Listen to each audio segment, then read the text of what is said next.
Okay, so welcome to Intro to PID Control, how to move your mechanisms better. I'm going to give a quick intro to myself. Me, next. There we go. Hi, I'm Karthik Perry. This is my third year of FRC. I'm one of the programming leads of 2468 Team Appreciate. And I've been in FIRST for around 9 years. I did 4 years of FLL, then 2 years of FTC, and this is now my third year of FRC. So a quick agenda to the presentation today. I'm going to talk about an overview of PID, or I'll start with the preface, then talk about like an overview of what PID is, an explanation of each term, then talk about feed-forward control, and then putting the PID and feed-forward control together, and then 3 case studies or 3 examples to kind of show how these on your FRC rod.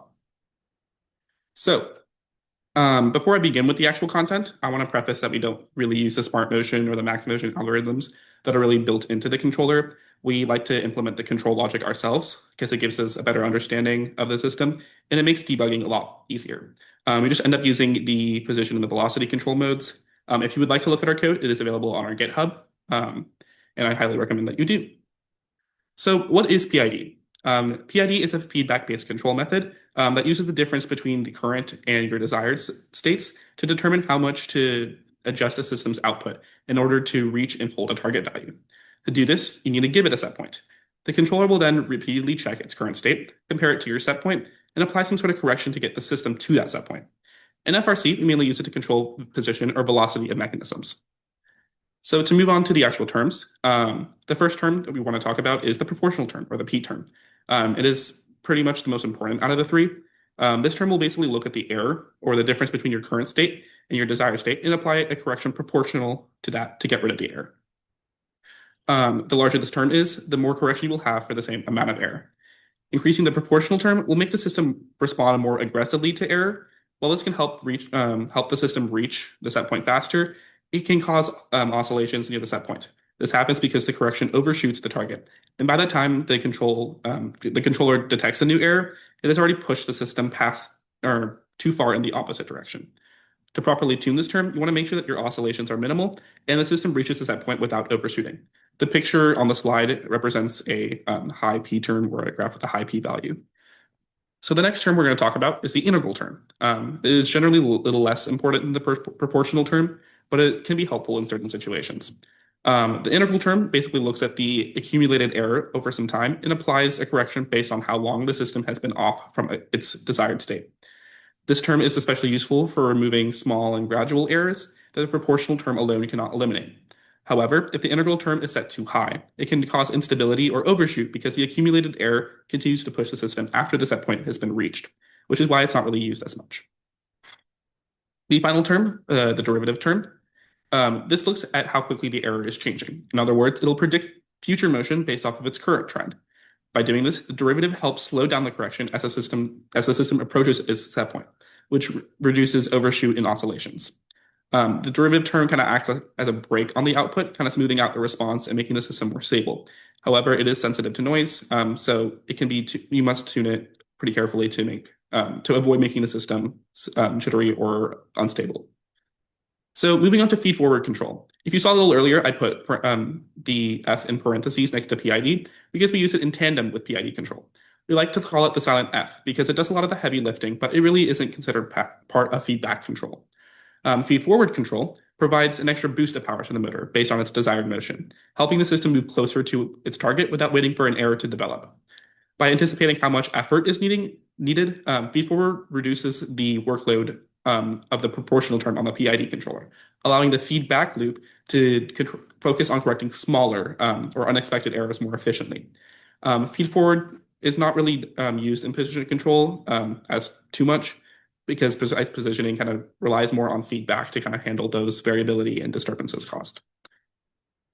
So we kind of also like to break the feed-forward into 4 separate terms. These are KV, KA, KS, and KG. KV predicts how much voltage is needed to achieve a desired speed. For example, let's say you have a KV of 0.5. You need 0.5 volts to increase the motor speed by 1 RPM.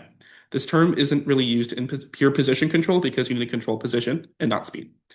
KA, this term predicts how much voltage you need to keep accelerating the motor.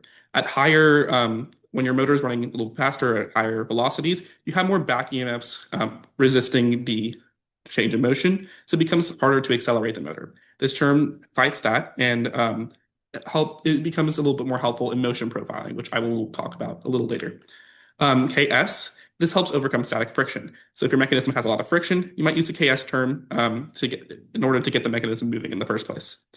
KG, this is an extremely important term, and I'll explain it in different contexts in a minute, but just know for now that this is the term that overcomes gravity. So to put it all together, so to quickly recap everything so far, I'm going to present the car analogy. Personally, one of my favorite analogies that we used to teach our beginner programmers, but basically imagine that you're driving a car up a hill. The speed limit is 16 miles per hour. You just stopped at a stoplight and the light just turned green. The F turn represents you driving with your eyes closed. You're not looking at any sort of sensors or like outside environment, and not looking at the speedometer. So you have no really sense, and you're just no really sense of like outside sources, and you're kind of just giving a guess of how much speed that you need to get up to that 60 miles per hour. Obviously, I don't recommend driving with your eyes closed, but then you open your eyes and look at the speedometer. You might see that you're actually at 55 miles per hour. You wouldn't floor the gas to get up to 60 miles per hour, but you might press it a little bit, an action proportional to the 5 miles per hour and representing the P term. After a while, you might notice that you've been driving at 65 miles per hour. You might not have noticed at first because you were listening to your favorite song or just not have been paying attention to the speedometer, but you eventually notice and you lower your speed accordingly. That represents the I turn. While accelerating to get up to speed, you might start stepping off the gas a little gradually as you get to 60 miles per hour to prevent overshooting it. This represents the D term. Of course, the analogy isn't perfect, but I hope that it helped you understand how these terms work a little better. So we've kind of been talking about what these terms mean, but we should also talk about how these terms are applied. A huge part of tuning PID is being able to visually look at your data and seeing how these terms are being applied. A graph is a huge part of this. Another thing that helps your tuning process is the order in which you tune these terms. You definitely can go in any order. This isn't the correct order by any means, but this is what we found works and helps us and what we teach to other programmers. But basically, you want to start with the F term first, specifically KS or KG, if your mechanism needs it, to make sure that your mechanism is reliable and setting it up to run at the velocity and the acceleration that you expect from it. You then would tune KB to give a good baseline for PID to run off. Without doing this first, it can be hard to discern the difference between your KB and your P term because your P term would be doing a little bit too much work. You then would finally want to tune your P to clean up any remaining error and make sure to remove oscillations. If you're tuning velocity, after that you would tune KA just to make sure that your acceleration lines up with what you expect. And then finally, the D and the I terms, they're not usually used, but you would tune them at the end. But you're also not going to need every single term every single time. Your mechanism might work perfectly with just a KV or a K or just a P. Just tailor this process to the needs of your mechanism. This is kind of just an overview. So another helpful tuning trick that we teach to first years is to increment your PID terms in powers of 10.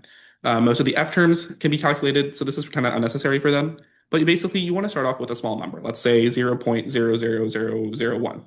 And then start increasing or decreasing by powers of 10 until you see an overshoot or an excessive correction.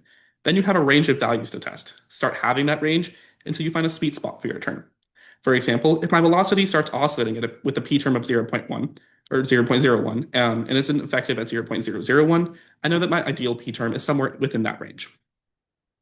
I'm going to graphically show you a process of tuning next, but before I do that, I do want to talk about motion profiling, or what we like to call velocity trapezoids. Motion profiling creates a series of velocities that when you run them over a given time, get you to the position that you need. If you graph these velocities, they kind of look like trapezoids or triangles, hence the name. Additionally, if you took the area under these trapezoids or triangles, they'd be the position that you would want to go to, giving control of not only your position, but your velocity and the acceleration as well. There are many different ways to generate these velocities, but typically you would need to give a max acceleration or and a max velocity constraint at 5, and then the position that you want to cover. We have coded our own, and it is on GitHub if you would like to take a look. So next, we're going to look at a couple graphs. So on the top left graph, we're only using KV. You can see that the velocity ramps up and follows the general shape of the trapezoid, but it never kind of reaches it. This is because KV is purely predictive. It applies the voltage that we think we need based off the target velocity, but it can't really correct for error. The optimal KV will get us extremely close to the set point so that we can use feedback control to handle any remaining error. Now we're going to add the proportional term. So on the top right graph, you can kind of see that the velocity reaches the set point instead of just settling below it. The P term kind of reacts to the remaining error that the KV couldn't handle and pushes the system the rest of the way there. However, you might notice some oscillation or some overshoot on the blue graph. That's because that indicates that your P term is a little bit too high. The red graph kind of reaches the set point nicely, and while there is a little bit of oscillation, it is pretty minimal. So it is a pretty good P term. You might also be noticing some of these acceleration gaps, or the deceleration here. To fix that, we use Ka, giving us more voltage and following our set point a little bit better. So on the bottom graph, the red line represents a low Ka. It's not able to accelerate efficiently, and it kind of creates a lag behind the set point. The blue curve is with Ka tuned. It adheres more to the slopes of the trapezoid and is better able to accelerate. At this point, our velocities match pretty well with our set points, and we can control position really well with this. So next is the mechanisms. So we're going to first look at the shooter from our 2024 bot Astra. I'm going to mainly treat this as a single flywheel mechanism, but you can run all four wheels on the same tune if your design allows it, and we did just that during season. So the first part to tuning or bringing up a mechanism is determining whether you need a PID tune. Most of the time, this is a yes, but then you need to decide what type of tune you're using. Is it a position control or velocity control? In this case, you would want to use velocity because the flywheel's performance is determined by how fast it spins rather than just where it's at. You probably also wouldn't need a kg or a ks because gravity nor friction really affects the mechanism, and if friction does, then probably talk with your designers about that. You would, however, need a kV or a Ka to give your flywheel an initial velocity and to control its acceleration. You then can apply your feedback terms in the order that I talked about earlier. So I talked about calculating F terms. So to calculate kV specifically, you would first want to run your motor at a specific voltage, let's say 4 volts. Make sure that your mechanism is moving at a measurable speed though, so obviously not like 14 volts or 0.1 volts. We then want to read your velocity that the mechanism is moving at. Let's say at 4 volts, it's moving 4,000 RPM. Then divide your voltage by your velocity. So you get 1 volt, you get 1,000 RPM. That is the term that you want to multiply your set points by to give us an extra boost. Make sure to test for consistency. So test at like 3 volts, at 7 volts, so on and so forth, just to make sure that your kV term kind of really fits your mechanism. This process can also be applied to mechanisms other than a flywheel. However, just make sure that you're including any necessary kg or ks terms while performing these measurements so that gravity and static friction are accounted for so that your kV isn't being used to overcome those and rather just reflects the voltage needed to maintain your velocity. So the next mechanism that we're going to look at is the elevator from our robot last year. So you can ask yourself the same questions here. You would probably need a PID tune, and you might think to control position on the cascade. This is definitely doable. However, position control is very limited in the ways with which you can control it. And using motion profiles, we can help control position, velocity, acceleration instead of just position. So for the F term, you're probably going to need a kg. You're definitely going to need a kg. This will help keep your carriage at a fixed height and will allow you to use the same tune to move your mechanism up as you do to move it down. To calculate this term, you need to find the voltage at which the cascade won't move, but the force to push it up is the same as the force to push it down. Again, unless your cascade has a lot of friction, you probably won't need a Ks. So the last mechanism that we're going to look at is the algae mech from our sister team 2687's robot last year. So for this mechanism, we're probably going to want to control position, and we need at least a kg. Remember that kV won't really help us because you're not really controlling velocities. To determine what kg is, we kind of need to understand a little bit more about the physics behind the mechanism and how gravity affects the mechanism. When the mechanism is fully extended and outwards parallel to the ground, the force of gravity is perpendicular to the arm, generating the most torque. However, when it's fully up at 90 degrees, the force of gravity is parallel to the arm, generating no torque. And basically, between these positions, the force of gravity kind of follows this sinusoidal relationship, or the torque, rather. Depending on what you define, 0 degrees or 90 degrees will determine what trig function you use. It's either sine or cosine, but the picture on the slide requires a cosine function. However, the sinusoidal function is not the only item you need. You're also going to need the voltage to multiply it by. To determine this, you're going to need to line the arm up with the ground and determine the voltage you need to hold it up. You can use the pushing the mechanism down and pushing the mechanism up trick and making sure that the forces for those are the same. So yeah, that is all I have today. Thank you for listening. And any questions? Can you give an example of a mechanism that would require a KS turn? I would say maybe a drive base if your like initial like if you need to like actually put in some effort to actually get it moving. It's mainly just used at the initial point just to get it to start moving. After that, you can start it really isn't needed.